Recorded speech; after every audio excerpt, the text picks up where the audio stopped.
You served in Pakistan. I think you are probably the only diplomat who was shown the guns by ISI. The first attack on me took place on 9th June.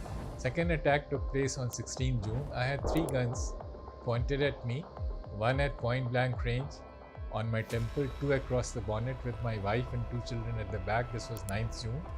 And the second attack, I was alone. What happened? I had a gun at point blank range on my temple and 2 across the bonnet, first time. And second time, the same drama. On 8th December, 2 days after Babri Masjid, a mob which was incited by ISI broke into the Consul General's residence and ransacked the house and set it on fire. Can you please explain? Sir, you served in Pakistan. Can you give us a sense how was it? And there was a very talked about or very sad incident which happened with you there. I think you are probably the only diplomat who was shown the guns by ISI. So give us account, sir, about that.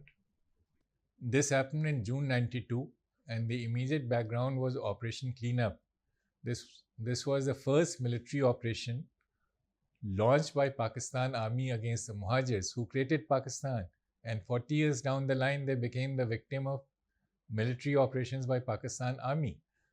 The operation was launched on 27th May. The first attack on me took place on 9th June. The second attack took place on 16th June. I had 3 guns pointed at me, one at point blank range on my temple, 2 across the bonnet with my wife and 2 children at the back. This was 9th June. And the second attack, I was alone, but the same drama played out. And So can you please explain what happened? Like, did they stop you? How? Can you give us a blow-by-blow account, sir, if possible? I was returning from a colleague's place after dinner with my family in the car, and a Suzuki tried to overtake us, blocked the car, and suddenly 3 men jumped out with guns, and I tried to instinctively duck, took my car over the footpath and headed straight to the nearest police station, even though my house was next door, but I knew that if I stopped, they will catch up with me. So I was trying to reach a police station which was 5 kilometers off, and there followed a wild goose chase. And incidentally, I had 2 ISI men behind me on the motorcycle. After some time, those attackers who had come in the car, they turned back and left. I reached the police station. It took 6 hours before the police lodged the report, because I believe the station SHO was trying to seek approval, and this process went right up to the top to Prime Minister's office. Nawaz Sharif was the Prime Minister, and when he got the approval around 4 in the morning, then the FIR was registered and I came back. A week later, the same incident, this was in broad daytime.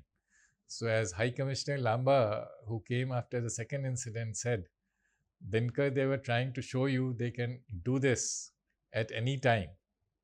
This was an attempt to intimidate. I stood my ground. And did they point a gun on your head? Or? I had a gun at point blank range on my temple and 2 across the bonnet, first time. And second time, the same drama.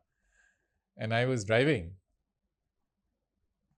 And unlike other cases, to begin with, there has been no other case where they took out guns. There have been beating, which is not too uncommon.